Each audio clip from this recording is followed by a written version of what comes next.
Welcome लोगोफोर आंनि blog video आरोबाव दिनै मोनसे गोदान भिडिअ लानानै फैलायबाय। बे भिडिअआनो जाहैगोन जों दिनै हाजोआव थांगोन। नायदो, नायलांदो,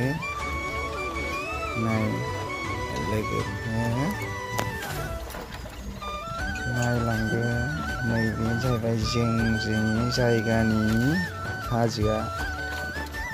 नायहरलाय लोगोफोर माबायदि। नायदो बियो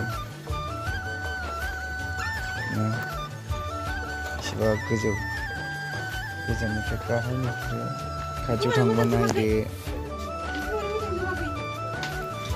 नैबे जाहैबाय अरुणाचल बर्डार होननांसिगोन आरो नैबे मा बारिसो नांदों माबा मोनसे। दाखालि साननैसो सिगां मिरिजों आबरजों दावराव जानाय बेयावनो नैबे लामायानो, बेनि थाखायनो दावराव जाबाय थायो आरो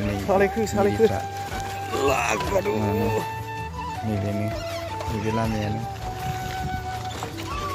बेयो एकदम ओरै फुरा थांगोन आरो निखाबालि, ओरै सोनाबहा थांगोन इटानगर, लिखाबालि थांगोन। नैबेनो लिखाबालि ओरै माबा सहैलाजोबसै जेराव मेराव। जों दा बे लामाजोंनो थांदों आरो हाजोआव बन लायनो।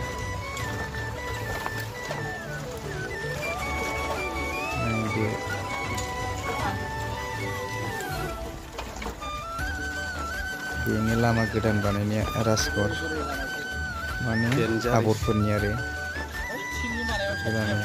हाजो गेजेरजों बा हाजो गेजेरजों भयामजोंबो थांदों।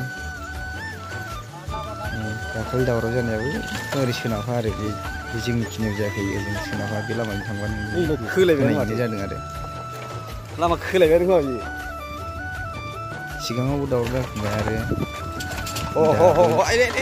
दावराव जाबावदोंमोन आरो दाखालिबावै साननैसो सिगाङाव। नायदो लामाया बे जायोबाथ' बिसोरो बिराद मोजां जाबाय आरो बिसोरनि थाखाय। गाखैदो आसामजों थांलायनांगौ गोनां गैला आरो बिसोरो।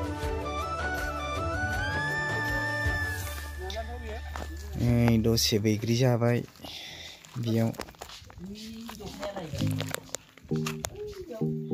नायहर लोगोफोर, नै दालाङाबो दैमायाव होदों बेखौ, जोंनिथिं बोहैलाङो बे दैमाया।